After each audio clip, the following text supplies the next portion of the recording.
1,000 meters below the surface. Sunlight slowly fades to near darkness. As you descend, the pressure builds up to 10 times what we feel at sea level, enough to crush most surface-dwelling creatures.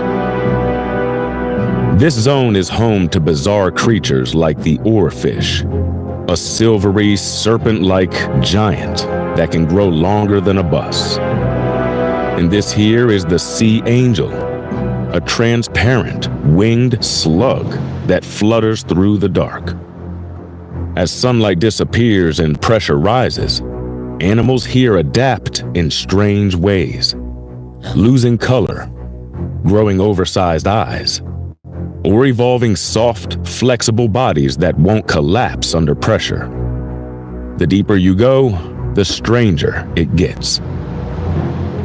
At 1,000 meters, you enter the midnight zone. Total darkness.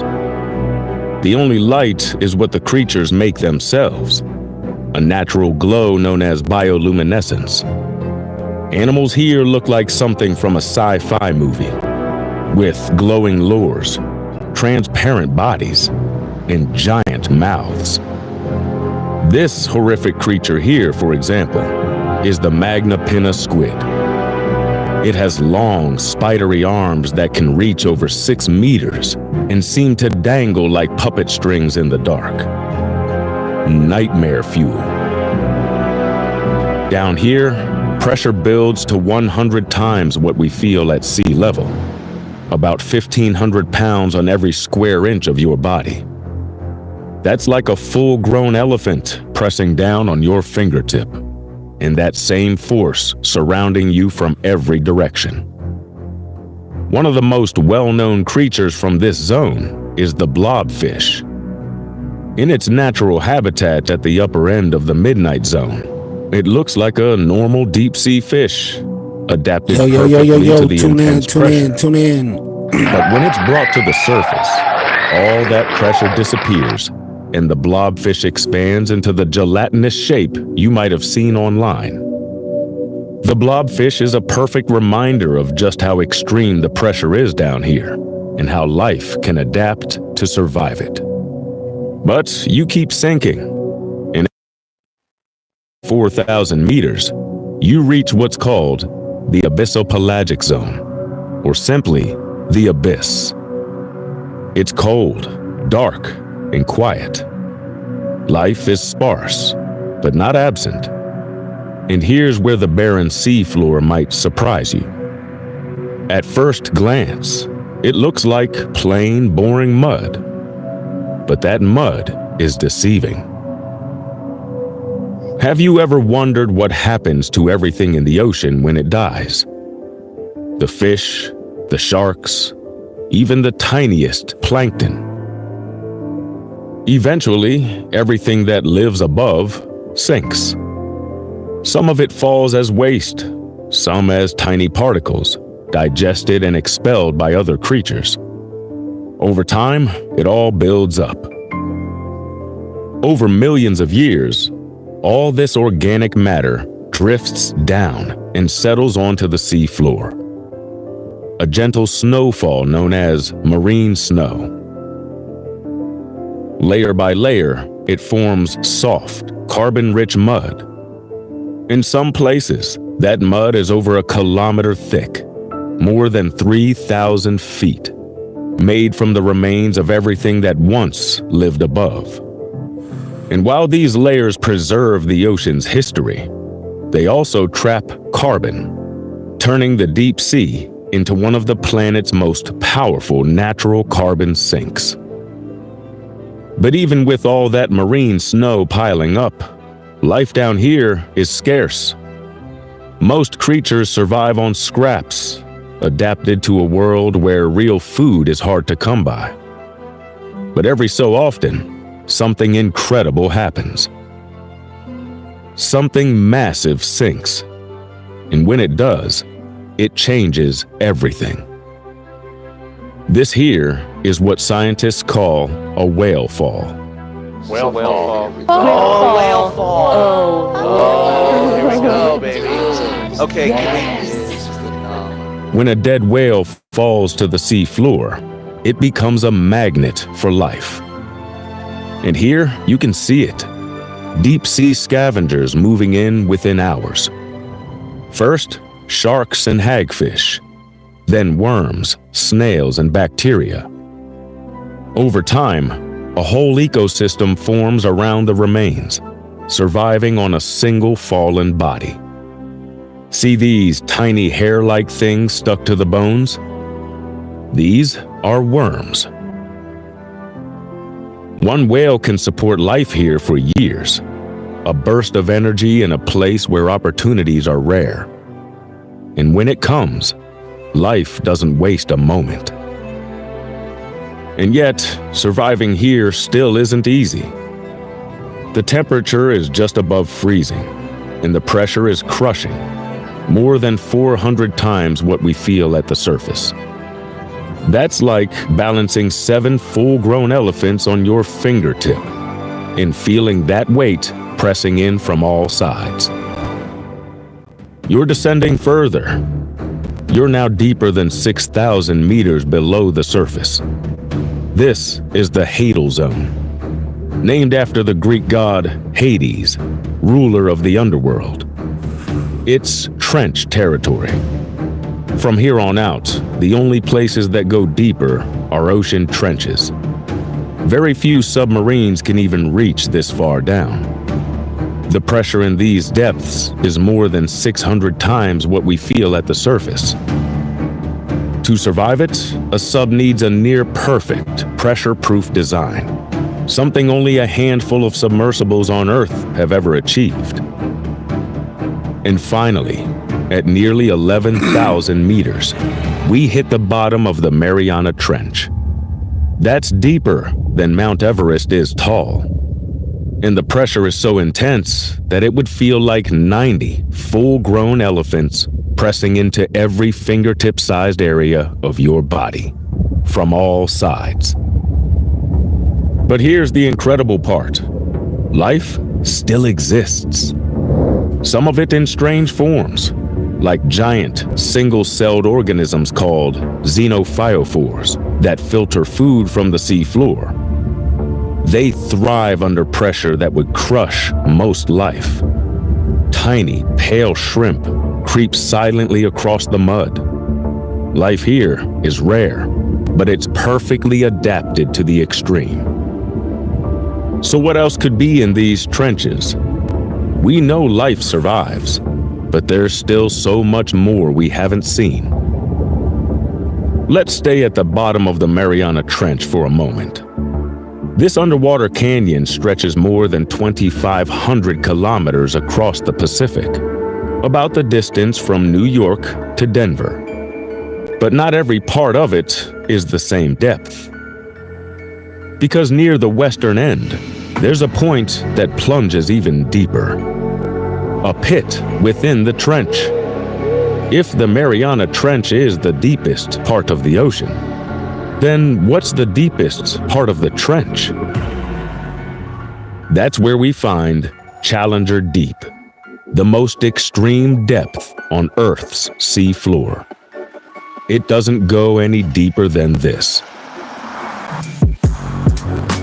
It was first reached in 1960. A Swiss engineer, Jacques Piccard, and U.S. Navy Lieutenant Don Walsh made the descent in a steel sphere attached to a massive float. That first dive lasted just 20 minutes. Then, over 50 years, no one followed until filmmaker James Cameron dove solo in 2012. He captured footage, gathered samples, and made it back safely. A few years later, explorer and multi-millionaire Victor Vescova built a high-tech sub called the Limiting Factor. He made multiple dives, collecting detailed data from the bottom. But each of these missions had something in common. They were rare, expensive, and mostly one-offs. That is, until China got involved. What comes next might be surprising, because China's deep-sea activity isn't just about science. it opens up a much deeper story, one that doesn't show up in headlines. To tell it properly, our team dug into research papers, satellite data, and government reports. Some of them not always easy to access securely.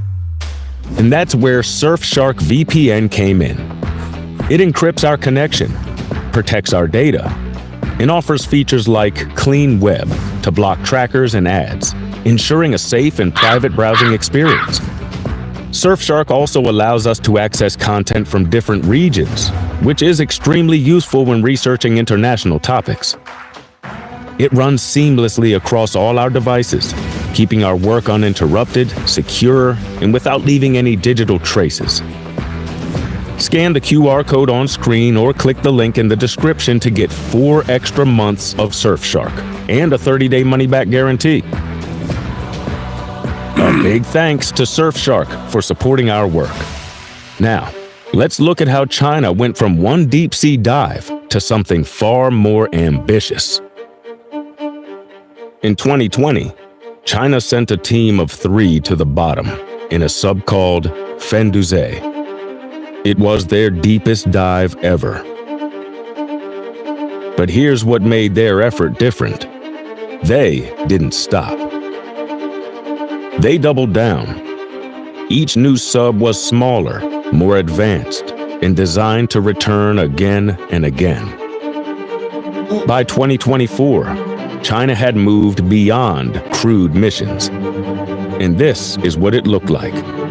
A robot no bigger than a shoebox dropped into one of the most hostile environments on Earth. No pilot, no cable. It crawled across the sea floor under its own power and came back intact. That moment marked a shift from rare missions to something repeatable, scalable, and far more ambitious. Because if one tiny robot can do what used to take a massive sub, what happens when you build a fleet of them? By the way, if you're into this kind of deep, untold science, consider subscribing. We go where the headlines don't. Fendouzhe wasn't the end. It was the start of something bigger. China is developing a new generation of deep-sea robots. Small, autonomous machines that glide, crawl, or flex their way through the deep. Built for different tasks, they work together in fleets, covering more ground, more often, and at a fraction of the cost of crewed subs. So what are they hoping to find? The deep sea holds more than strange creatures and extreme pressures. This here is a cold seep, a place where methane and hydrogen sulfide seep up from beneath the sea floor. It may not look like much, but these gases feed entire ecosystems. Mussels, clams, and tube worms that survive without sunlight, living off chemical energy instead. Why does this matter to China? Because cold seeps are more than strange deep-sea oases. They're natural test beds. They show how life thrives in extreme conditions. They offer models for future energy systems. And they resemble environments scientists believe exist on some of the moons of Jupiter and Saturn. To a country racing to control the deep and reach beyond Earth, places like this are priceless. Now look at this. What looks like frozen snow packed into the seabed is actually something far more unusual. Methane hydrate, or fire ice. It forms when methane gas gets trapped inside a cage of ice under high pressure and cold temperatures. And yes, if you light it, it burns. Scientists are studying it as a potential fuel source, but extracting it is risky. Disturb the sea floor too much, and you could trigger underwater landslides or release large amounts of methane, a powerful greenhouse gas, into the ocean and atmosphere. The fact that we're even seeing this here, at these depths, shows just how far deep sea exploration has come. And it raises the next question. What? That's pretty deep right there, buddy.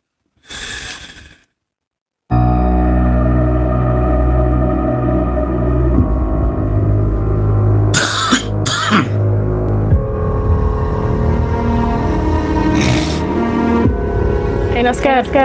Scared of what? Kendrick? Who's got money? Kendrick and his people? Kendrick Lamar? Yeah, you're scared of Kendrick? Tell him come to town. Switch cheese. We can't even do Kendrick Lamar on feet. We gotta make Drive-By Kill, Baby King, Drive-By Kill. I'm Kendrick Lamar. Toronto top D in the top 5 sent a warning out to Kendrick Lamar and letting him know that Toronto ain't LA and you come here, you getting stepped on. Cuz really living like that, cuz I bet you he come back. Fighting to protect their turf. Yo. The case of Barnaby, the victim of mistaken identity. The beef between two groups that's caused all this retaliation. We're so used to seeing the kids play outside and stuff, and now it's not even like that anymore. Make no mistake, gangs rule the territory, and the so-called Galloway boys have owned these parts for a long time. Just ask the police.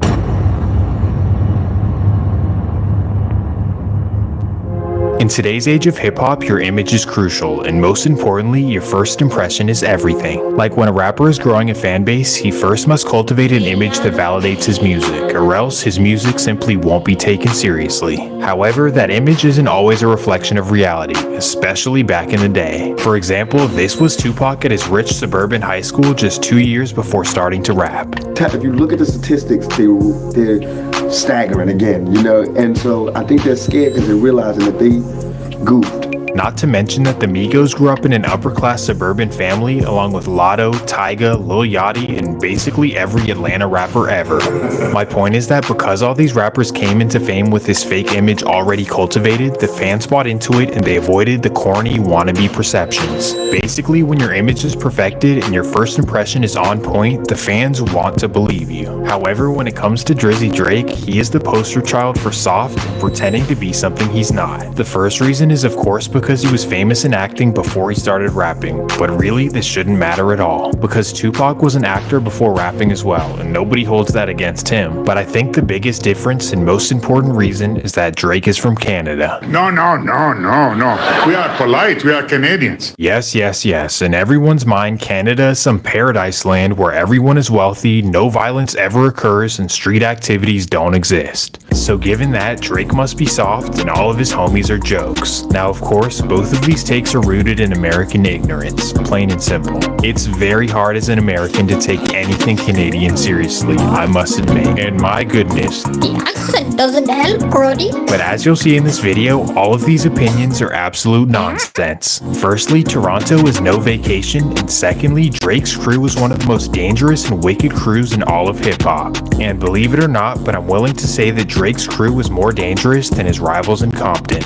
Yep, in this video, you'll see why OVO is nothing to play with. But before we get into it, let me run the intro. Hey. Hey. Shout out Soft Stories. Hey, I like their little intro. They got a dope beat. I need one of my producers to make me an intro with a hard ass beat. The story begins in 1984 when a Canadian English teacher named Sandy would meet a soul musician named Dennis from Memphis, Tennessee. The two would meet at a bar in Toronto where Dennis was performing, and it was basically kind of a random interaction. We met in Toronto. I was in Toronto playing drums with Jerry Lee Lewis. And Sandy was at our show. And I was looking for a pack of cigarettes. And she was standing there at the bar when I asked the bartender where could I find cigarettes. So she said, "Here, have one of mine." And that's how it started. Long story short, the two would hit it off, Dennis would move to Toronto, they'd get married, and they'd have a kid in 1986. This would of course be a son named Aubrey Drake Graham, their only child. Now it sounds like everything was peaches and cream, but in reality that wasn't the case at all. With Dennis being a low-scale musician and Sandy being an English teacher, money wasn't easy to come by. And as a result of this, the couple raised Aubrey in an affordable part of the city known as West End. For those who are unfamiliar, Weston has an over 70% immigrant population, with 34% of which being black. Statistically, this would make Weston the blackest city in California, and I only say that to say that Drake grew up in a very diverse environment. On top of this, the family's financial struggles would get even worse after a divorce and when Dennis moved back to Memphis. Now, a young Aubrey would no longer have a father present from the age of 6, and to make matters worse, his father would go to prison. This was no easy task for Sandy, but thankfully her community and family would step in to help. Because of his grandmother and help from the synagogue, he was able to attend private school and have a very strong education. In addition to this, his family was able to save enough money to move out of Weston and into the upscale Forest Hill neighborhood. Enough about the car, let's go inside.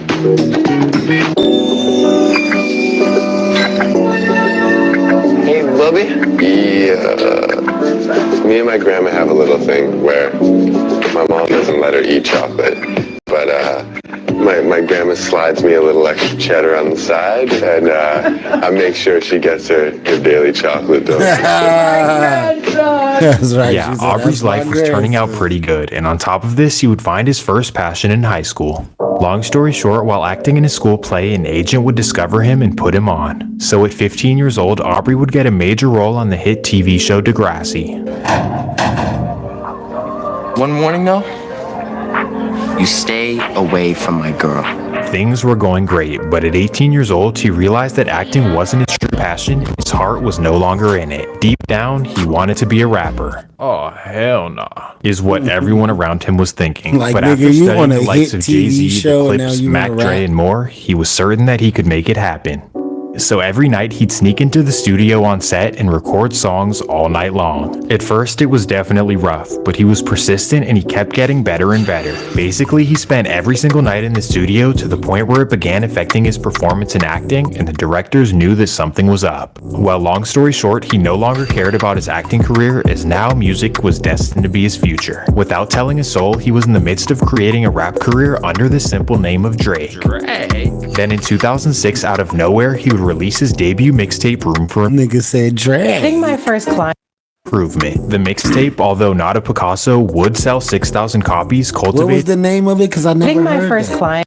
improvement. The mixtape, although not a Picasso, would improvement. The mixtape improvement. The mixtape, although not a Picasso, would sell 6,000 copies, cultivating a local Hey, buzz. we gotta listen to that. Y'all think that's still available? Ha!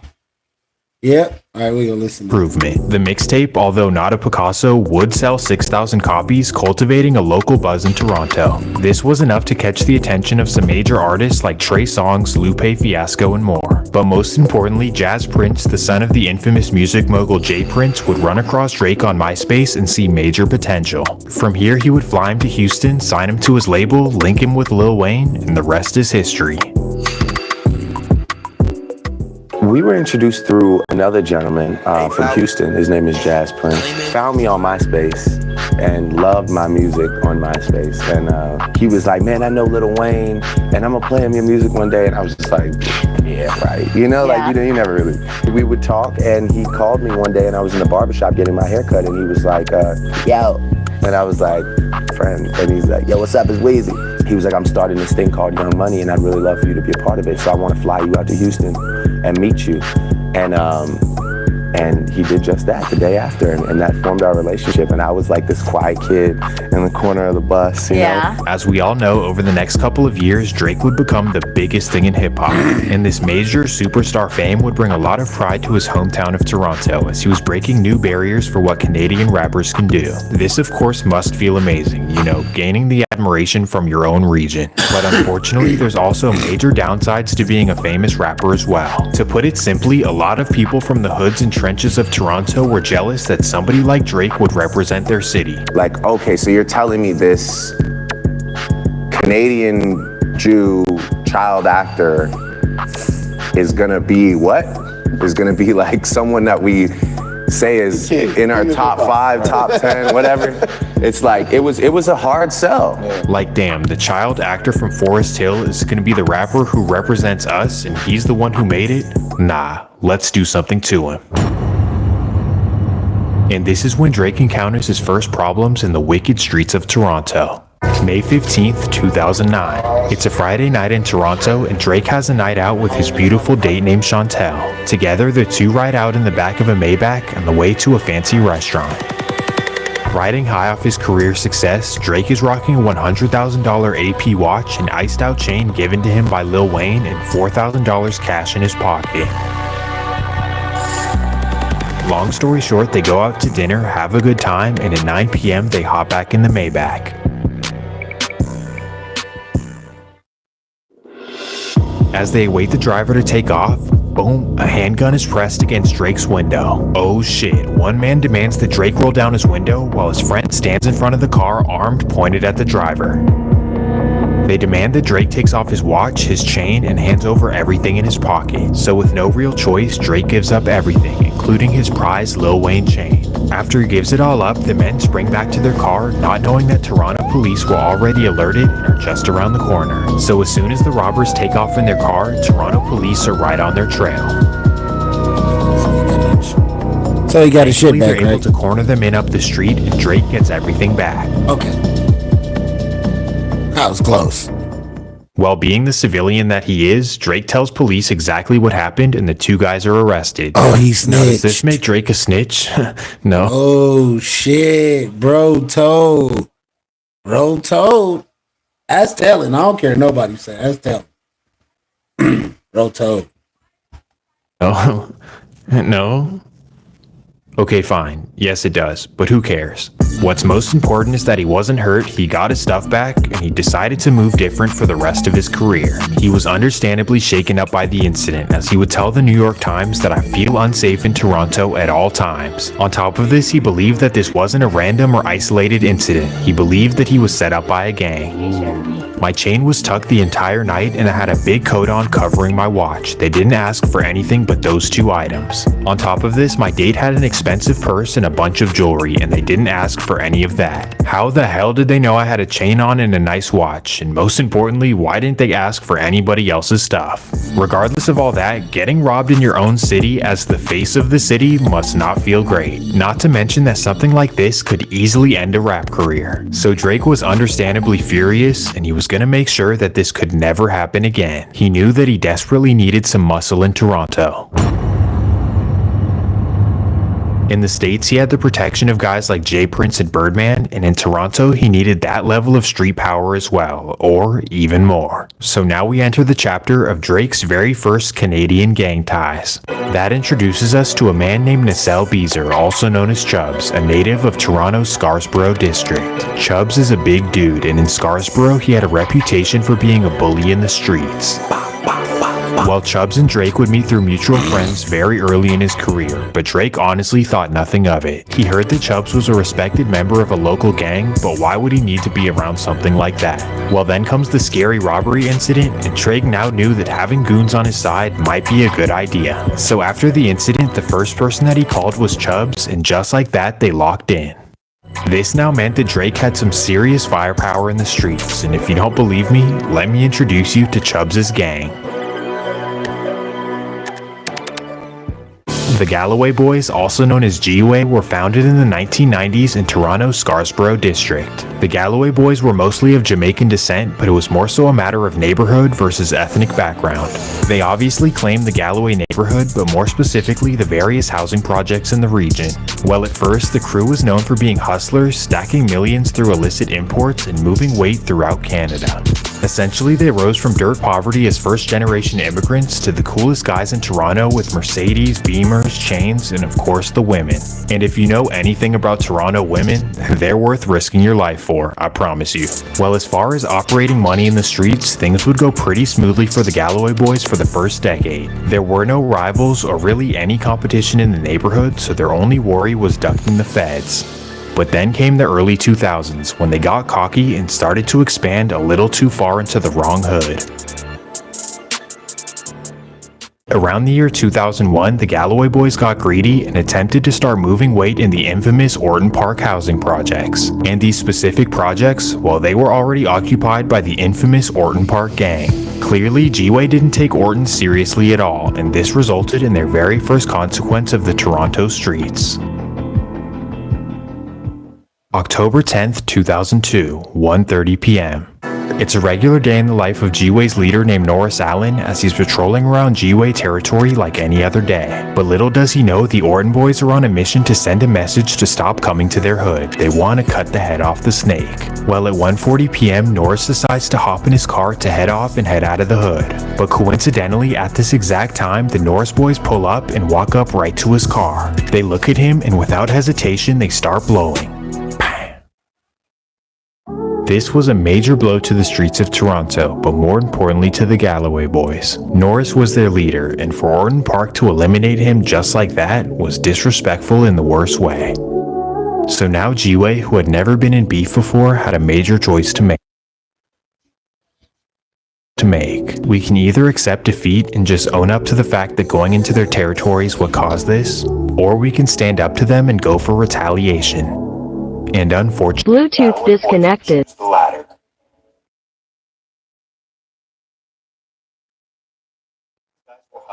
Not Step.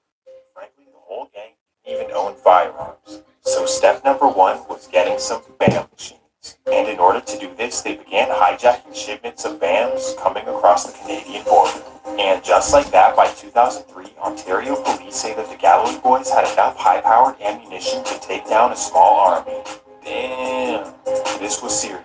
They were destined to get revenge for their beloved leader. When I say they, I'm really talking about their new leader, Tyshawn Riley, who organized a group of dedicated steppers called the Throwbacks. Right away, G-Way's Throwbacks started stepping, eliminating Orton Park members left and right.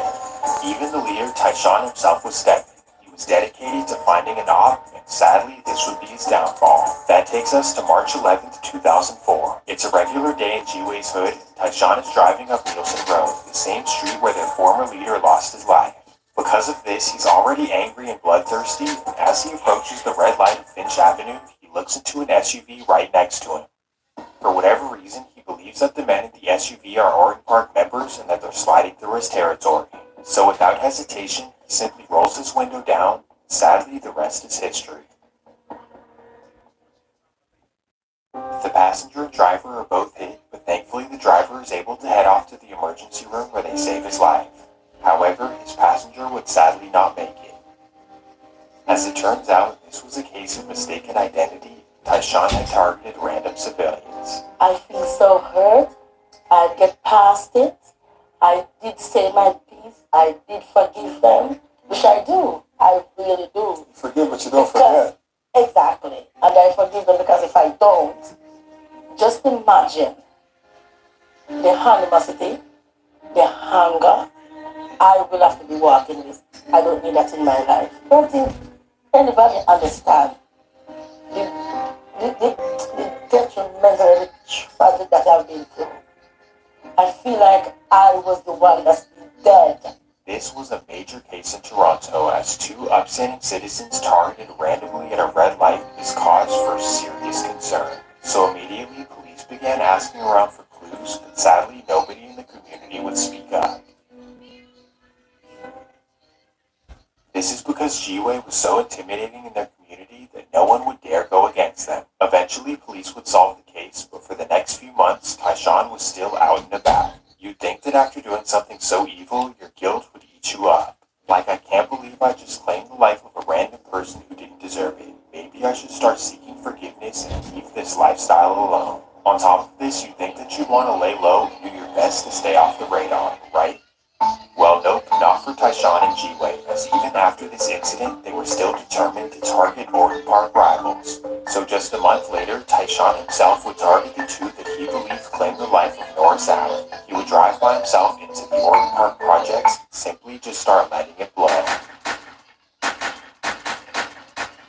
And just like that, a bloodbath would jump off that Toronto had never seen before. In fact, Toronto's homicide detective Wayne Banks believes that Tyshawn escalated everything, and he describes him as the purest form of evil, with no regard for human life.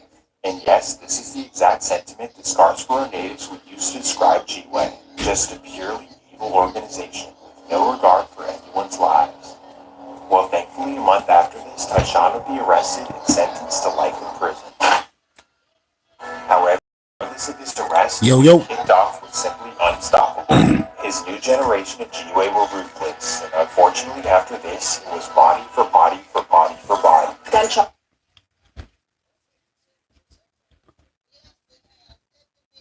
Some stories be dope, but not that one. That one sucked. It was hella long.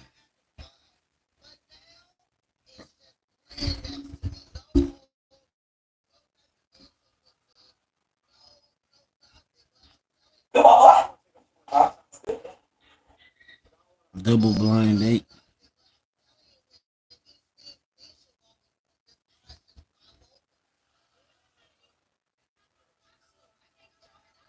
A lot of people don't realize this, but the world used to be filled with extremely large trees that were much bigger than most of what we have today.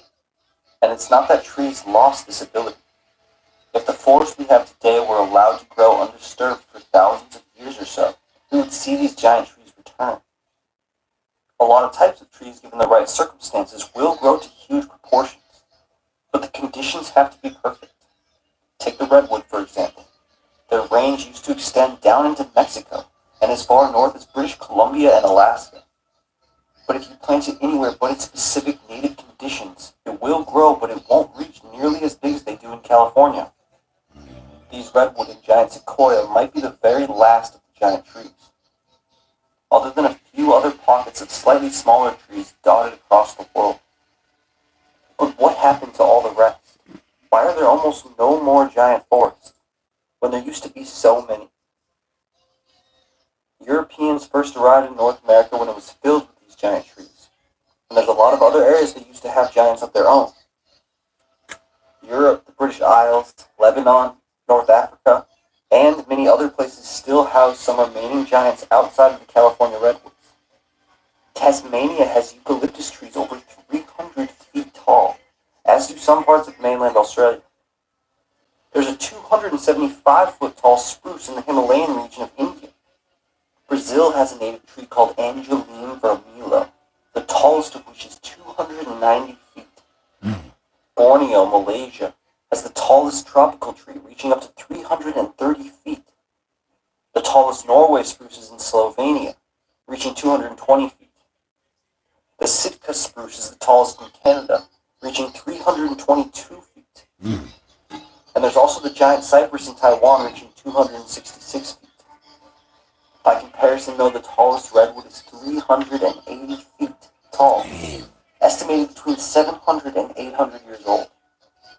But scientists say given enough time, these trees could, in theory, reach up to 425 feet, given current conditions on Earth. And other species have this potential to grow that big as well, such as certain cypress species, as well as spruce, Douglas fir, mountain ash, eucalyptus, and others could get pretty close. But conditions need to be perfect. And these trees I mentioned that still exist are only small remnants of what used to be. All these areas and more were covered with giants.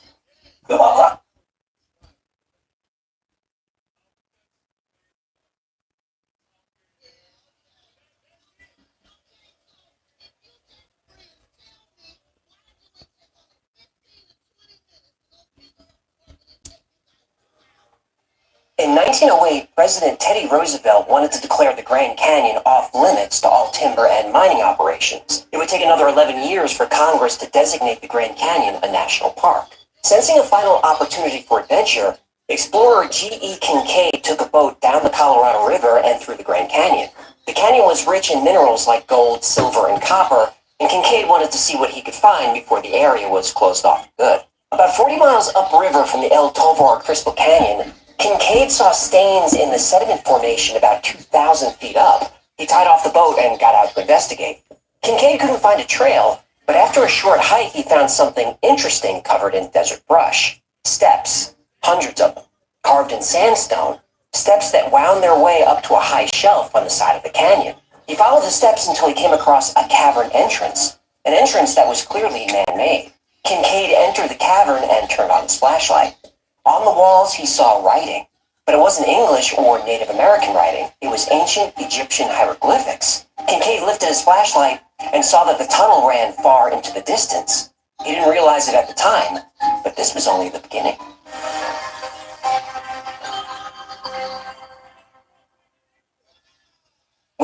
Kincaid tied off his small wooden boat to investigate the strange coloration of the rock wall.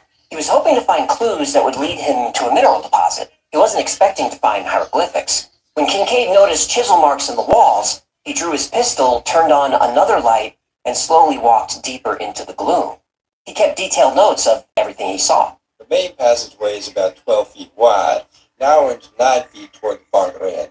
About 57 feet from the entrance, the first side passages branch off to the right and left, along which on both sides are a number of rooms about the size of ordinary living rooms of today, though some are 30 by 40 feet square.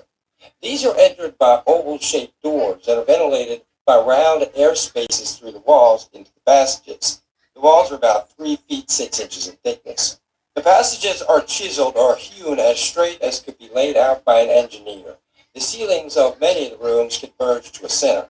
The side passages near the entrance run at a sharp angle from the main hall, but toward the rear they gradually reach a right angle in direction.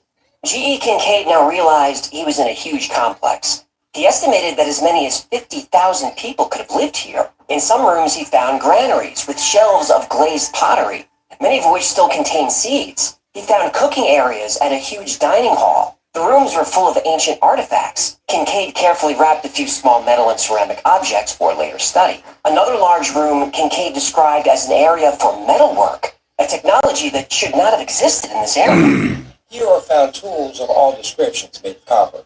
These people undoubtedly knew the lost art of hardening this metal, which has been sought by chemicals for centuries without result. On a bench running around the workroom was some charcoal and other material probably used in the process. There's also slag and stuff similar to map, showing that these ancients smelted ores, but so far no trace of where or how this was done has been discovered, nor the origin of the ore. G.E. Kincaid explored the underground complex for several hours, still having no idea when this place was used, what it was used for, or who the builders were. Then he came across another large room, a crypt.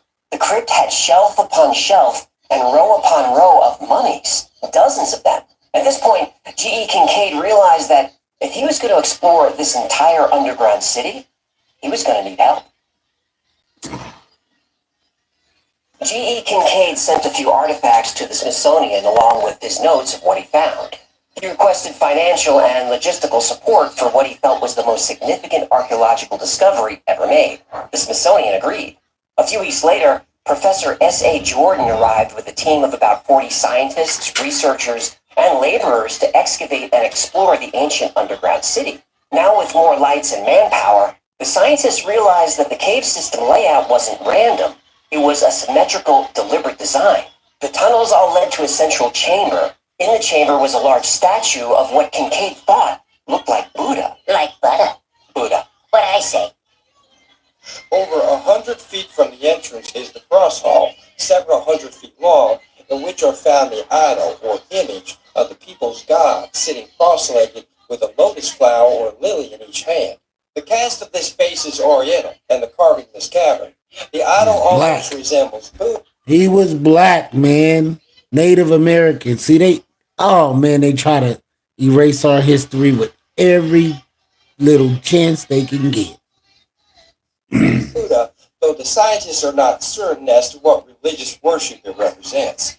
Taking into consideration everything found thus far, it is possible that this worship most resembles the ancient people of Tibet. No, I didn't think we were allowed to say Oriental. Are we bringing it back?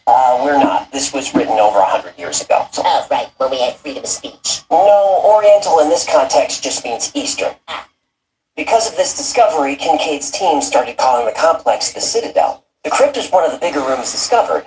Now, with enough light, Kincaid was able to fully describe what he saw.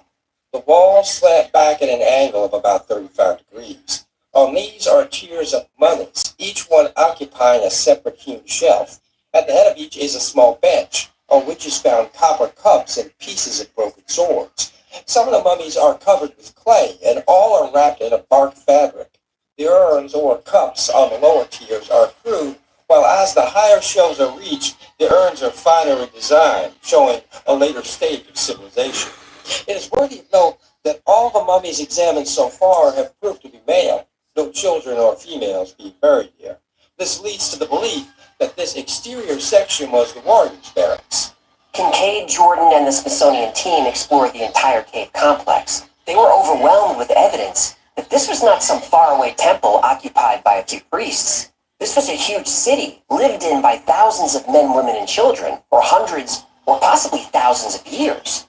The question nobody could answer was, who were they? Who were they? The people that y'all stole this country from. That's who they were.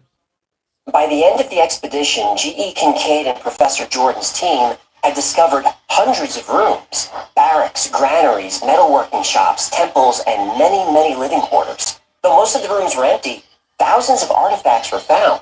They found swords and shields made of copper, bronze, and a gray metal that scientists couldn't identify. They thought it looked like platinum. They found pottery, urns, utensils for cooking, small yellow stones called cat's eyes, and large stone tablets, all engraved with hieroglyphics. On all the urns or walls over doorways and tablets of stone which were found by the image are the mysterious hieroglyphics. The key to which the Smithsonian What do y'all think? Them people just disappeared? Yeah, right. Institute hopes yet to discover. The engraving on the tablets probably has something to do with the religion of people. Similar hieroglyphics have been found in southern Arizona. Among the pictorial writings, only 2 animals are found. One is of prehistoric type. Even with all the relics and all the writing Kincaid and Jordan found, they were still no closer to determining who built the citadel in the Grand Canyon. They thought some of the statues looked Tibetan, but they weren't quite right. They thought the writing looked Egyptian. Again, that wasn't quite right. There were experts on site, none of whom could identify the statues or translate any of the text. But there were 2 things that the researchers could agree on. One, the civilization that built the citadel was very advanced, far more advanced than the native tribes that occupied the area for a few thousand years. This now lost civilization worked bronze many years before the Bronze Age began. They understood division of labor and agriculture when every other society on Earth was presumably still hunting and gathering. These are discoveries that went against everything that was taught in mainstream archaeology and anthropology. A civilization like this shouldn't exist. Oh, what was the second thing? What? Oh, you said the eggheads agreed on 2 things. What was the second thing? Right. They agreed that the civilization that built the citadel in the Grand Canyon didn't emerge there locally. This civilization arrived there from the other side of the world. Kincaid and Professor Jordan sent boxes of artifacts and books full of notes and drawings back to the Smithsonian, along with their hypothesis that an ancient civilization existed in the Grand Canyon thousands of years before Native Americans arrived in North America.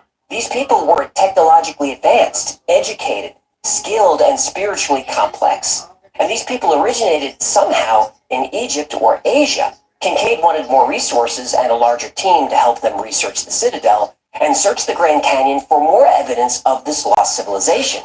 Their request was denied, and G.E. Kincaid and Professor S.A. Jordan were never heard from again. Son of a... In northern Arizona is one of the most spectacular natural wonders on Earth, the Grand Canyon. Carved over millions of years by the Colorado River, the Grand Canyon is more than just a pretty landscape and a spot for tourists to take selfies. It's a place of deep spiritual significance for the people who've lived in the area. The Hopi, Navajo, Zuni, Apache, and several other tribes have lived around the Grand Canyon for several thousand years. They still do. Hopi mythology says that from the Grand Canyon the first people of the world entered. The story says that many thousands of years ago, a reptilian race emerged... Lizard people? Yep. Hey, how many times do lizard people have to come up with these stories before you believe in them? I guess I'm gonna need a few more. Lizard people are gonna keep popping up. You'll see. Thousands of years ago, a reptilian race... Lizard people emerged from the Grand Canyon and changed into humans. Lizard people are shapeshifters. That would seem to be true.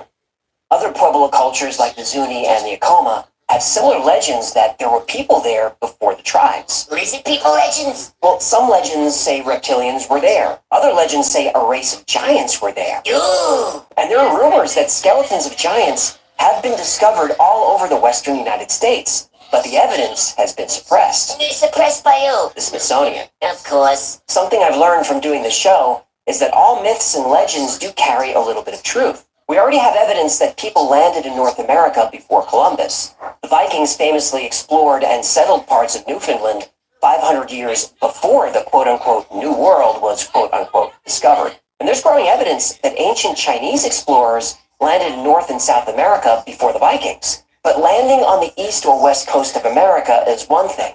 Getting to the Grand Canyon is a whole other thing. How could people get there? And even if they could, how did they have the technology to excavate millions of tons of rock in order to build an entire underground city? Well, we may have known the answer to that question for 1,000 years. Traveling from Europe and Asia to America thousands of years ago was almost impossible. Almost. Many brave people did it. But traveling to the Grand Canyon is a much more difficult task than landing on a California beach. To get to and build in the Grand Canyon requires technology. The Hopi have a very intriguing legend about the ant people. These are humanoid creatures that are smaller than humans with pale skin and large eyes like an insect. Aliens. According to legend, a series of cataclysms hit the earth many thousands of years ago. Younger Dryas. The Hopi were on the verge of being destroyed.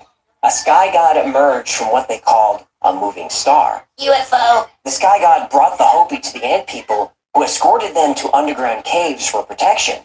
The sky god then got back into his moving star and flew off above the clouds. The Paiute have a legend about the Havmusus. They're usually described as being humanoid in shape with golden skin and large eyes. Aliens. They lived in a vast underground city and traded with faraway people. They possessed weapons that the Paiute described as silver tubes that shot lightning and can kill a man instantly. Phases. And the most interesting part of the Havmusu legend, they supposedly flew silver canoes in the sky. UFOs. These craft made a humming sound and could maneuver like an eagle and move at great speeds. Most ancient cultures have a flood myth.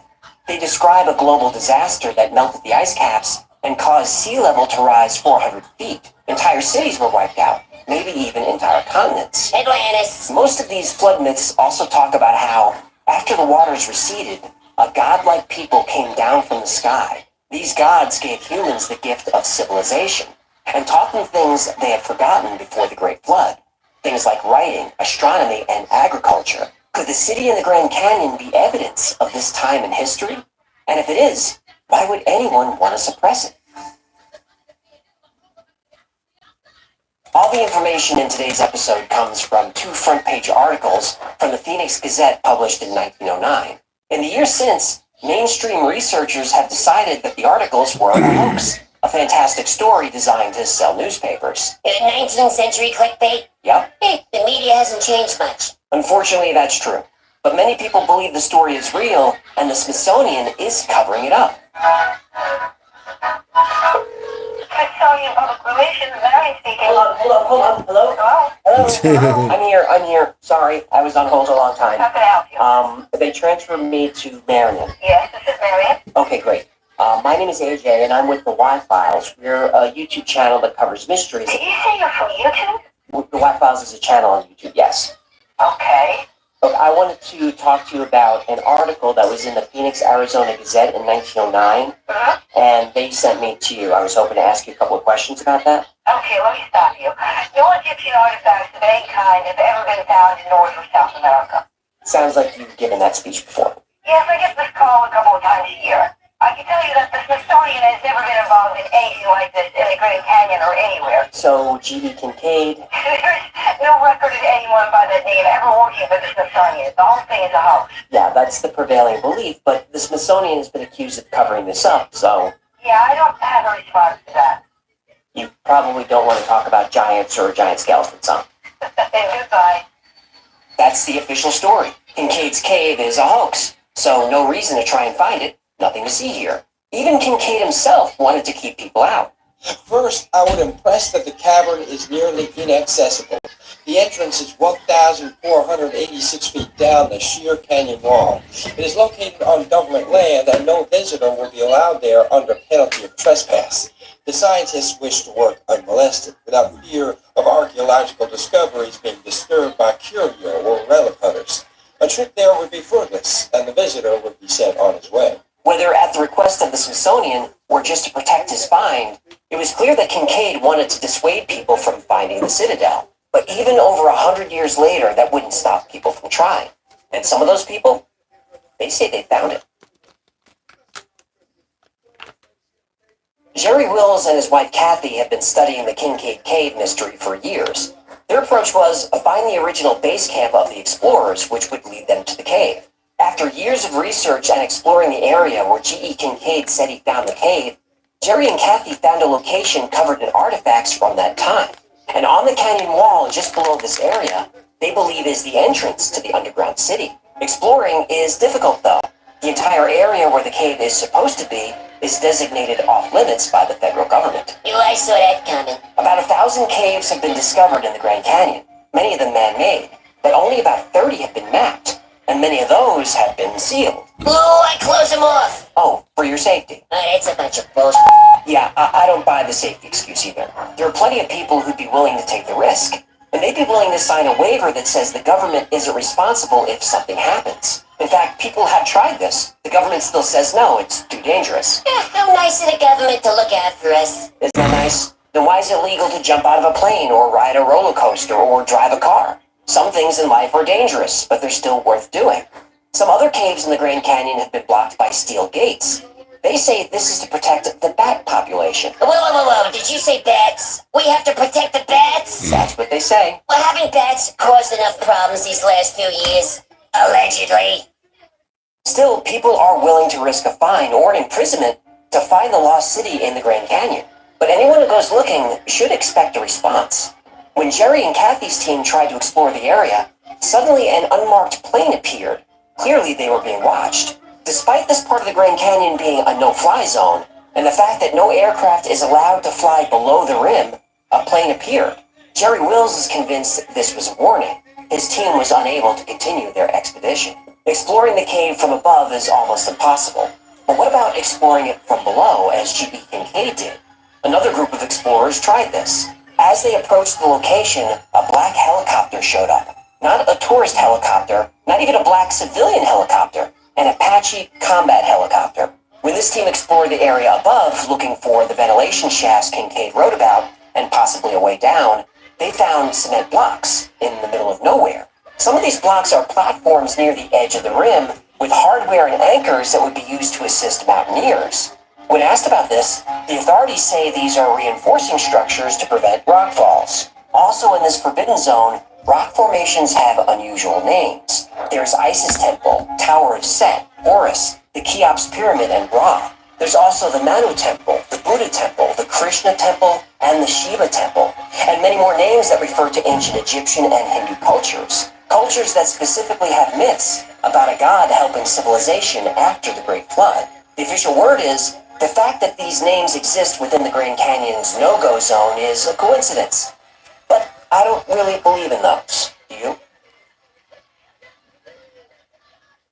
David Hatcher Childress is a French author who's published 200 books. He often covers ancient mysteries. He believes the United States government is actively suppressing archaeological discoveries. He mentions that while the film Raiders of the Lost Ark is fiction, the final scene showing the warehouses close to reality. That the Smithsonian, an independent federal agency, is hiding some of the most important discoveries made in the Americas. He says the cover-up began in 1881 with famous geologist John Wesley Powell. Powell appointed Cyrus Thomas the director of the Eastern Mound Division of the Smithsonian Institution's Bureau of Ethnology.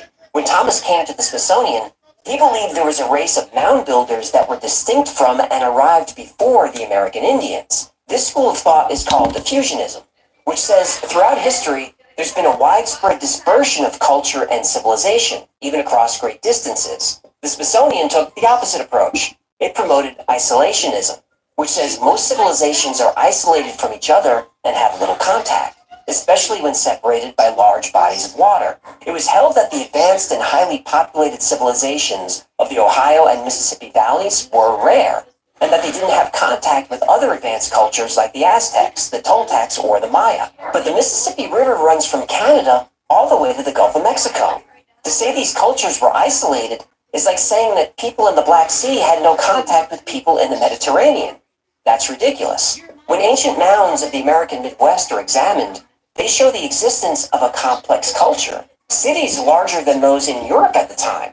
They also show burials of extremely tall people, sometimes 7 or 8 feet tall. When the Spiro Mounds were excavated in the 1930s, 7 and 8 foot tall skeletons were found. at a time when the average height of a human male was about 5'6".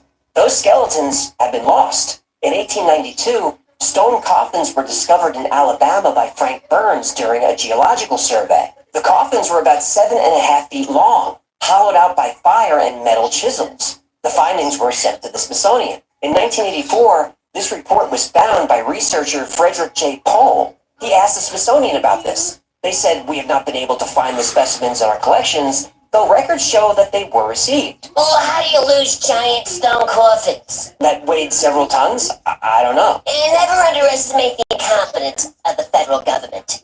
8 years later, the Smithsonian said they found the coffins, but they were stored in a warehouse that was contaminated by asbestos, so nobody could go in there to see them. During World War II, a crew was building an airship in Alaska. They excavated a mound that had gigantic human remains, skeletons twice or 3 times the size of a normal human.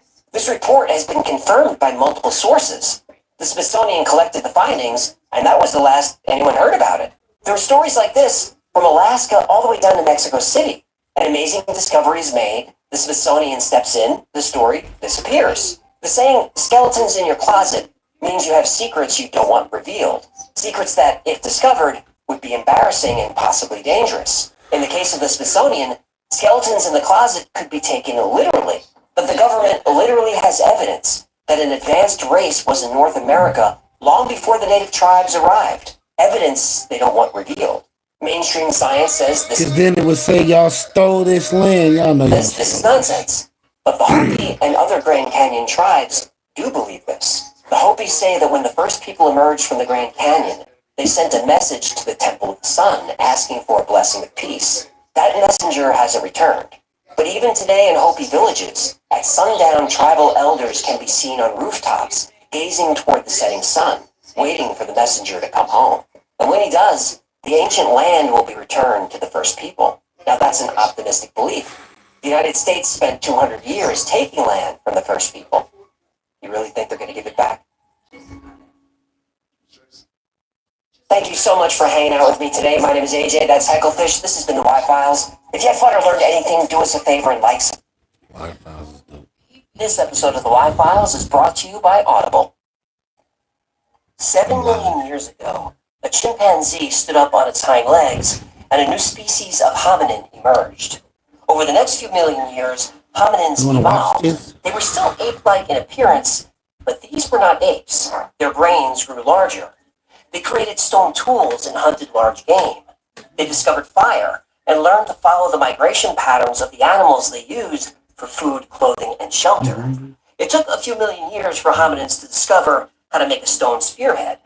2 million years later, that stone spearhead changed into